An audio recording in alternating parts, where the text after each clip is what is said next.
चलिए स्टार्ट करते हैं हमारी आज की यह स्टोरी।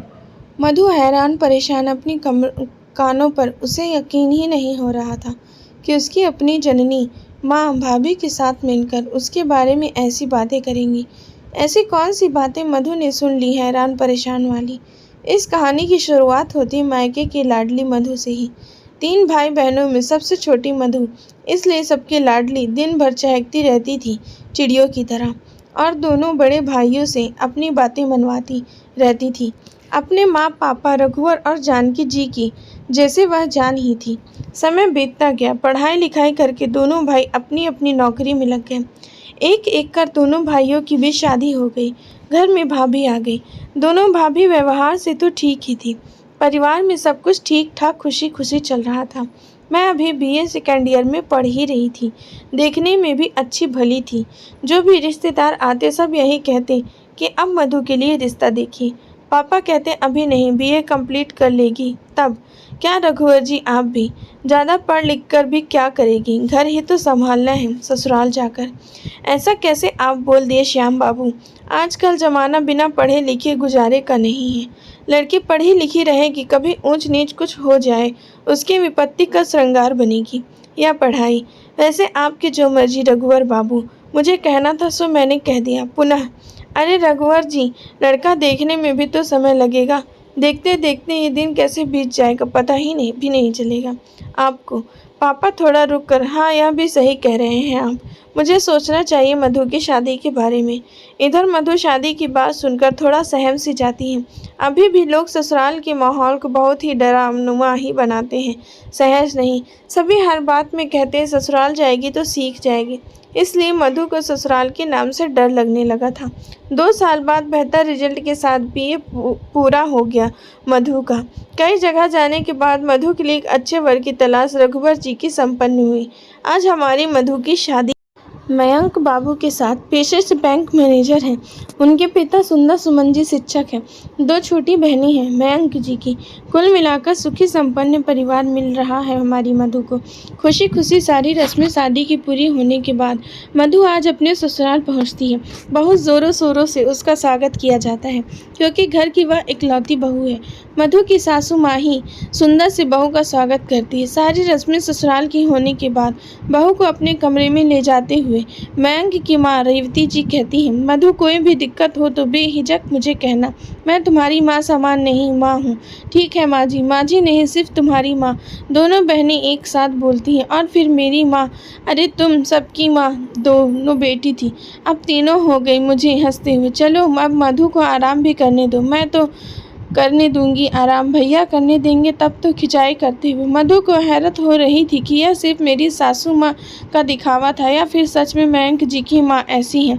सभी आज तक बोलते रहते थे सास बहुत नर्म गर्म होती, ससुराल में जीना मुश्किल कर देती है, वगैरह वगैरह। ये तो बिल्कुल विपरीत है। तभी मयंक बाथरूम से फ्रेश होकर आते हैं। कहाँ खो गई मेरी मधु, बस कहीं नहीं, यूं ही मयंक की बाहों में लिपटते हुए आपके बारे में ही सोच रही थी। क्या क्या क्या, अभी नहीं बताऊंगी, सो जाइए। दोनों सो जाते। कल की नई सवेरे और नई उम्मीद के साथ सुबह जब आंखें खुलती है, मधु देखती है कि रेवती जी सारा काम कर चुकी होती। मधु, पहले तुम स्नान करके पूजा कर लो, फिर सभी साथ में नाश्ता करेंगे। जी ठीक है मधु माँ, आपने मुझे जगाया क्यों नहीं, कुछ काम में हाथ बटा देती मैं भी। अरे बेटा, अभी तुम्हारे मेहंदी की रंग है, इसे आराम से रहने दो। ये रंग जितना लंबा चलेगा तुम लोगों का जीवन उतना ही सुखी रहेगा। मैं हूँ ना अभी, और कौन सा कहती हूँ कि तुमको नहीं करना है। मेरे बुढ़ापे का सहारा तुम ही तो बनोगी। 2-4 दिन इसी तरह बीत गए। मधु, मुझे मम्मी के यहाँ जाना है। कोई बात नहीं, रेवती जी ने कहा। मयंक, मधु को जाओ मम्मी के यहाँ से घुमा लाओ। ठीक है माँ। जब मधु अपनी मम्मी के यहाँ जाती तो 1 सप्ताह 2 सप्ताह रुक जाती। यह बातें सुंदर सुमन जी को अच्छी नहीं लगती। हमेशा कहते कि आप बहू को सर पर चढ़ा दिए। बेटी कहकर शादी के बाद इतना कोई मायके जाती है क्या। रेवती जी कहती अभी बच्ची है, ना समझ है, जब बाल बच्चे होंगे तो खुद ही जिम्मेदारी का एहसास होगा। 2 दिन में समझदारी आ जाएगी कि ससुराल ही उसका अपना घर है। अभी तो मैं हूँ ना देखने के लिए, बच्ची है, जाने दीजिए। धीरे धीरे समय अपनी गति से बीत गया। 5 साल बाद 2 बच्चे की माँ बन गई मधु, लेकिन फिर भी उसका आदत नहीं छूटा मायके जाने वाला। जब मन होता तब कोई बहाना बनाकर मायके चली जाती, बच्चे को अपनी माँ यानी रेवती जी पर छोड़ देती निश्चिंत। इधर मायके में दोनों भाभियों को इसका इतना बार बार आना जाना अच्छा नहीं लगता था, ना ही माँ को। दोनों भाभियों के बीच मधु की वजह से हमेशा अनबन अच्छी लगती थी। इस बार मधु जब मायके आई मयंक जी के साथ रात में, तो सब ठीक था। सुबह जब मधु बाथरूम की तरफ जाने लगी, उसने सुना कि माँ और दोनों भाभी उसी के बारे में बात कर रहे हैं। वह थोड़ा ध्यान लगाकर सुनने लगी। दोनों भाभी कह रही थी कि क्या दिक्कत है मधु जी को अपने ससुराल में। इतनी अच्छी सास, इतना अच्छा परिवार मिला हुआ है, फिर भी जब देखो तब यहाँ आ जाती है। कह तो भाभी सही रही थी, मुझे ससुराल में कभी ससुराल जैसा नहीं लगा, लेकिन मैंने कभी इस बारे में सोचा ही नहीं। दुनिया जैसी बोलती थी, यही भ्रम मेरे दिमाग में भी लगा हुआ था कि ससुराल यानी लड़कियों के लिए सजा। खुद तो आती ही है, मयंक जी को भी लेते आती हैं। स्वागत में कम खर्चे होते हैं क्या? माँ भी बोल रही थी। हाँ सही बात है। इस वक्त तुम दोनों झगड़ा मत करो, मैं मधु से बात करूंगी। तभी मधु माँ से लिपटते हुए, आज के बाद मैं बिना किसी ओकेजन कभी नहीं आऊंगी, यही मेरा फैसला है, यही सही है माँ। मधु की आंखों से आंसू जैसे रुकने का नाम ही नहीं ले रही थी। नम आंखों से ही तुरंत वह मयंक जी के साथ अपने ससुराल पहुंच जाती है। रेवती से लिपट कर फूट फूट कर रोने लगती है और कहती है, मेरा मायका छूट गया दहलीज के उस पार। रेवती जी, अरे पगली, तुम्हारा दूजा मायका हमेशा तुम्हारा इंतजार कर रहा है।